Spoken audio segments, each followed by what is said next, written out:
Les éditions Télème présentent un enregistrement intégral de Wildfire de Anna Grace, lu par Elodie Lannes et Gary Fossirena.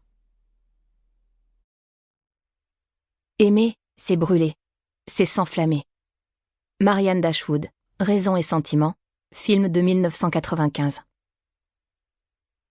Chapitre 1. Russ. Le regard de Henry me transperce depuis l'autre bout du salon. Tu vas passer un été pourri. J'entends mes coéquipiers lui donner raison par des gloussements.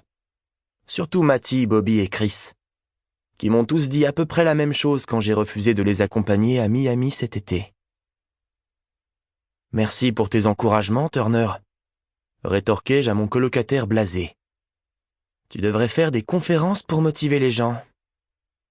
Tu regretteras de ne pas m'avoir écouté quand tu devras te coltiner des travaux manuels et des activités pour apprendre à avoir l'esprit d'équipe la semaine prochaine, pendant ta formation. Henry continue de feuilleter la brochure du camp Honey Acres, le front marqué d'un pli un peu plus soucieux à mesure qu'il avance dans sa lecture. C'est quoi le poste de nuit?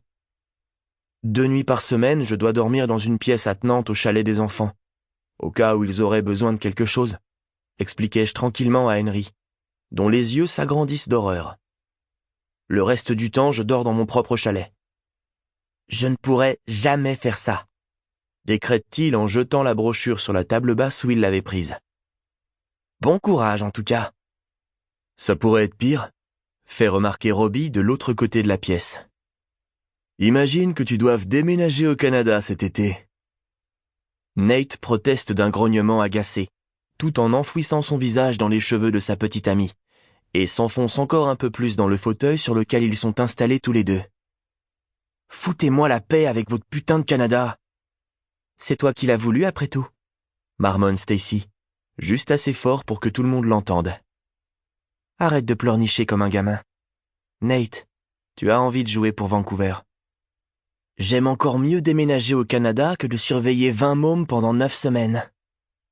À voir la véritable grimace de dégoût de Henry, on pourrait croire que je vais travailler dans un abattoir, au lieu de passer l'été comme animateur dans une colonie de vacances. Tu ne sais pas dans quoi tu t'embarques, Callaghan. Je le sais très bien, au contraire. La plupart des clients du camp Honey Acres sont des parents riches et très occupés, qui ont besoin qu'on occupe leurs enfants tout l'été pendant qu'ils travaillent.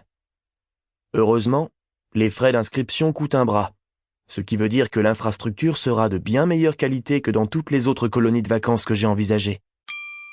Sample complete. Ready to continue?